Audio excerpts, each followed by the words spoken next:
اس نے کہا میری بیوی گھر کے اندر خوشبو آ رہی ہے اور بکری کے تھن سے دودھ ٹپک رہا ہے، یہ دونوں چیزیں دیکھ کر لگتا ہے ابھی اس راہ سے گزرا ہے کوئی، ابھی اس راہ سے گزرا ہے کوئی، کہہ دیتی ہے شوخی نقشے پاکی، جیسے جنگل میں پیروں کے نشان بتا دیتے ہیں ابھی یہاں سے کوئی گزرا ہے۔ ایسے ہی بکری کے تھن سے نکلنے والے دودھ کو اور بکری کے اور گھر سے آنے والی اڑنے والی خوشبو یہ بتلا رہی ہے آئے معبد تیرے گھر سے کوئی برکتوں والا گیا ہے، تیرے گھر سے کوئی رحمتوں والا گیا ہے۔ کہنے لگی ہاں ایک آیا تھا، اس نے تھن میں ہاتھ لگایا، بکری دودھ دینے لگی، اور یہی نہیں وہ بولا ماں جب تک یہ بکری زندہ رہے گی دودھ دیتی رہے گی۔ معبد کا سب سے اچھا واقعہ ہے سلسلے میں، ایمان نہیں لائی تھی اس وقت تک، کافر ہی تھی، اور اللہ کے رسول اور ابو بکر ان کے دروازے پہ کھڑے ہیں مدینے میں، کہہ رہے ہیں ماں اس نے دروازہ کھولا۔ کون ہے؟ اجنبی آدمی لگتا ہے، پہلی بار دیکھ، اس کو نہیں معلوم کہ میرے دروازے پہ محمد ابن عبداللہ کھڑے ہیں۔ محمد کہو بیٹے کیسے آنا ہوا؟ ماں میرے دوست کو بھوک لگی ہے، گھر میں کچھ کھانے کو ہو تو دے دے۔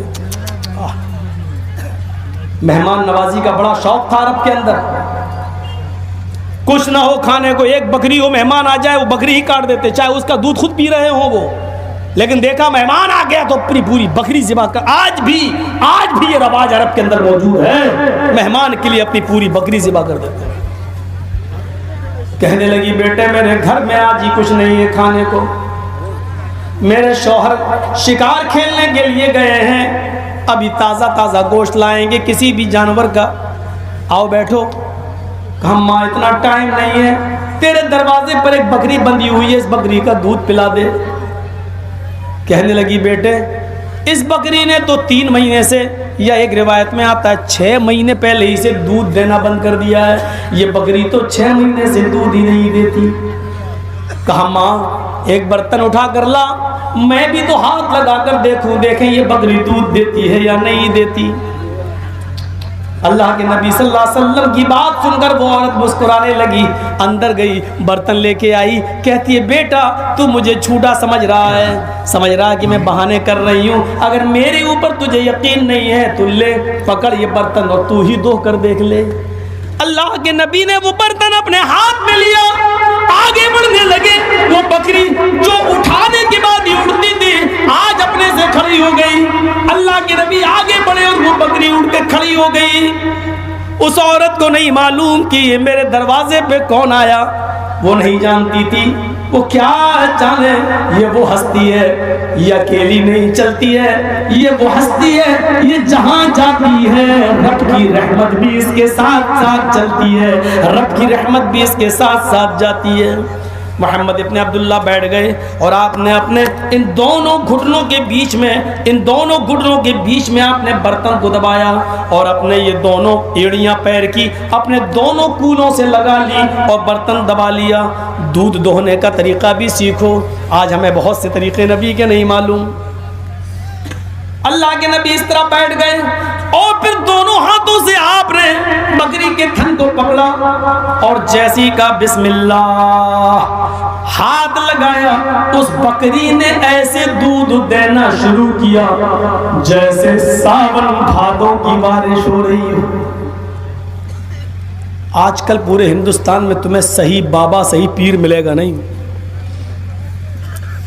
جس کو ہم پیر سمجھ رہے ہیں اس کو اپنے گھر میں لاؤ کہ میری بکری دودھ نہیں دے رہی ہے، بابا اس میں پھونک مار دو تو تھوڑا بہت دودھ دے رہی ہوگی وہ بھی غائب ہو جائے گا، تھوڑا بہت نکلے گا بھی تو وہ کہہ دے گا ہم ہی کو چائے بنا کے پلا دو۔ میرے پیارے ساتھیوں جیسے ہی ہاتھ لگایا نبی اکرم نے دودھ دینا شروع کیا۔ کائنات کا سب سے بڑا پیر وہ ہے جس کو ہم محمد رسول اللہ کے نام سے جانتے ہیں، اور برتن بھر گیا۔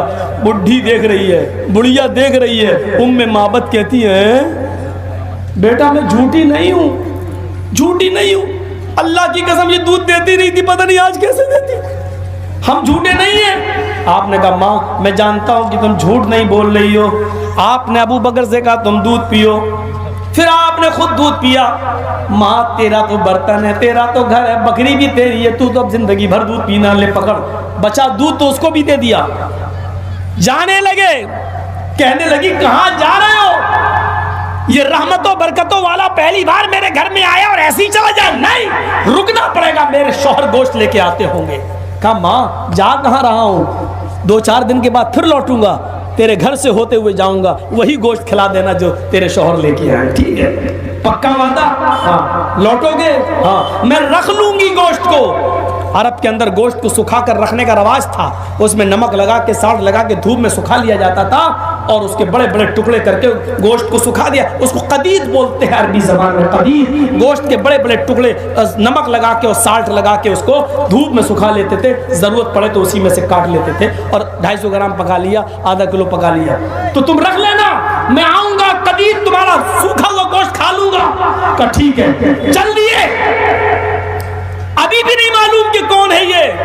ابھی 100 قدم گئے ہوں گے اللہ کے رسول, بس صرف 100 قدم آگے بڑھے ہوں گے, اتنے میں شوہر آ گیا.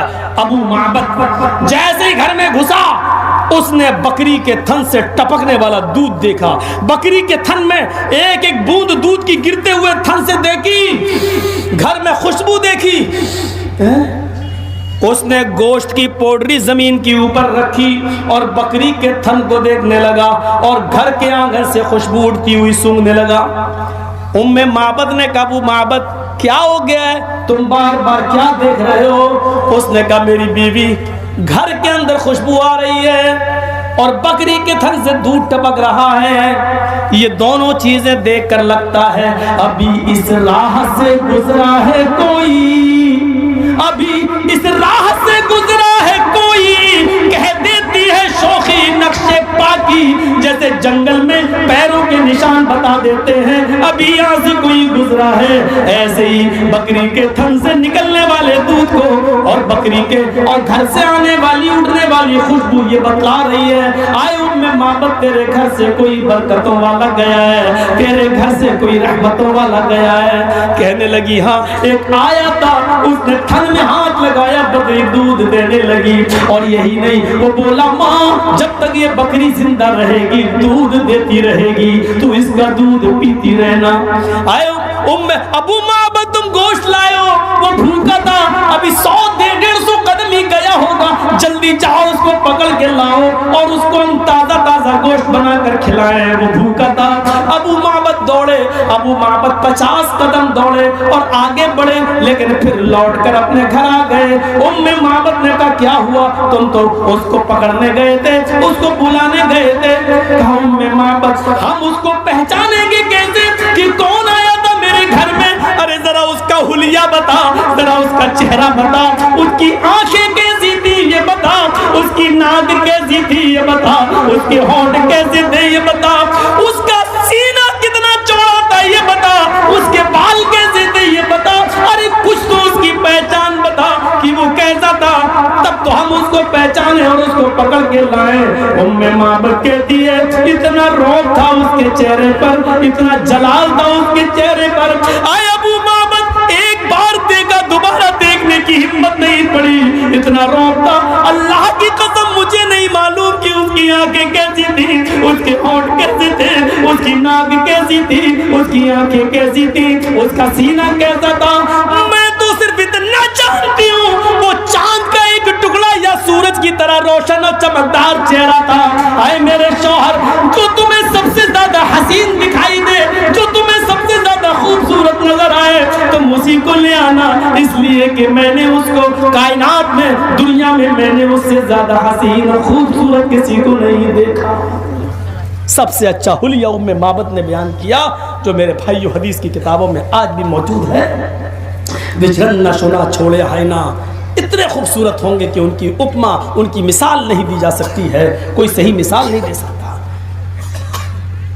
اتنی خوبصورتی. کسی نے کہا کہ وہ چراغ تھے, کسی نے کہا کہ وہ سورج کی طرح روشن تھے, کسی نے کہا کہ وہ بند کمرے میں بیٹھ جائیں تو چمکتے تھے, کسی نے کہا اگرچہ اس میں ضعف اور کمزوری ہے کہ محمد صلی اللہ علیہ وسلم جب مسکراتے تھے تو آپ کے دانتوں کی لائٹ اور چمک سے زمین پر پڑی ہوئی سوئی مل جایا کرتی تھی. کسی نے اپنا اندازہ بیان کیا, کسی نے کچھ کہا, کسی نے کچھ کہا, صحیح مثال کوئی نہیں دے سکا. سب سے زیادہ صحیح مثال اگر کسی نے پیش کی تو ام معبد نے, کہ وہ چاند یا سورج کا ایک ٹکڑا تھا جو میرے گھر کو روشن کر کے چلا گیا. جاؤ اسی کو لے آؤ. وچرن شونا چھوڑے آئی نا پاتی ماں کو تین در پرنگا چھتو دسیوں نے کوٹی چھوڑی رشتی.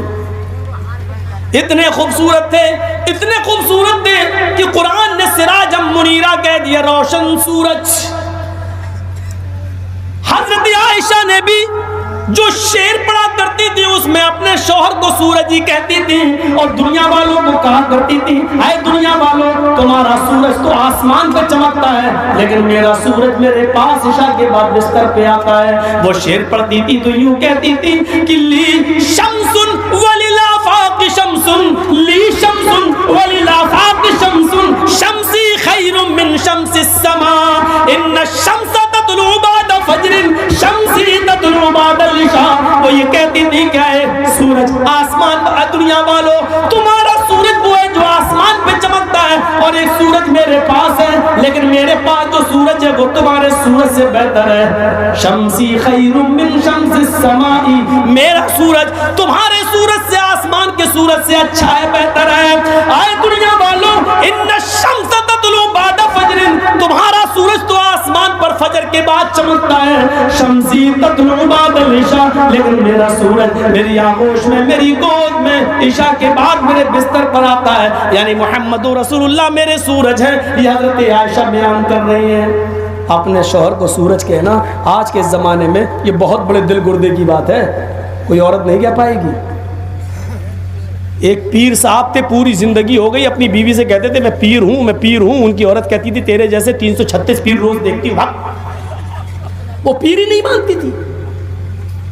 ایک دن عورت نے دیکھا کہ ہوا میں کوئی اڑ رہا ہے, مصلی بچھائے ہوئے ہے, نماز پڑھ رہا ہے ہوا میں اور پڑھتا ہوا جا رہا ہے. کہنے لگی یہ ہے پیر. تو جب شوہر آیا تو کہنے لگی کہ معلوم ہے تمہیں کچھ, آج ایک پیر ہم نے دیکھا, اپنے آپ کو پیر بنتے ہو, تم کوئی پیر ہو؟